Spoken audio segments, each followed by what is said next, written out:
Karnataka high court पर आज पूरे देश की नजरें टिकी हुई थी। दरअसल हाईकोर्ट की 3 सदस्यीय बेंच स्कूल कॉलेजों में छात्राओं के हिजाब पहनने के मामले की सुनवाई कर रही है। उम्मीद थी कि आज हाईकोर्ट इसे लेकर कोई फैसला सुना सकता है। सुप्रीम कोर्ट में भी इसे लेकर याचिका लगाई गई थी, जिस पर सुप्रीम कोर्ट ने कहा था कि इसे राष्ट्रव्यापी मुद्दा ना बनाया जाए, लेकिन विधानसभा चुनावों के बीच ये मुद्दा राष्ट्रव्यापी के साथ साथ राजनीतिक भी हो गया है।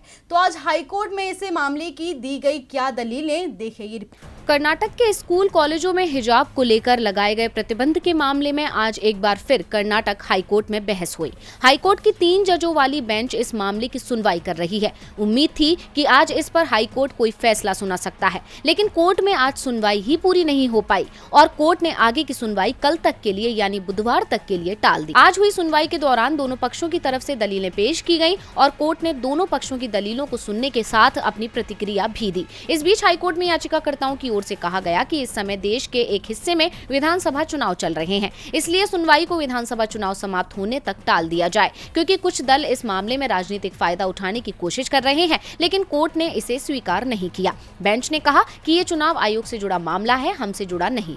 इसके अलावा याचिकाकर्ता के वकील देवदत्त कामत ने भारत के संविधान का कन्नड़ में आधिकारिक अनुवाद बेंच के सामने पेश किया। कामत ने दावा किया कि संविधान का कन्नड़ अनुवाद हर प्रावधान में सार्वजनिक व्यवस्था के लिए उसी शब्द का प्रयोग करता है जैसा कि सरकारी आदेश में किया जाता है।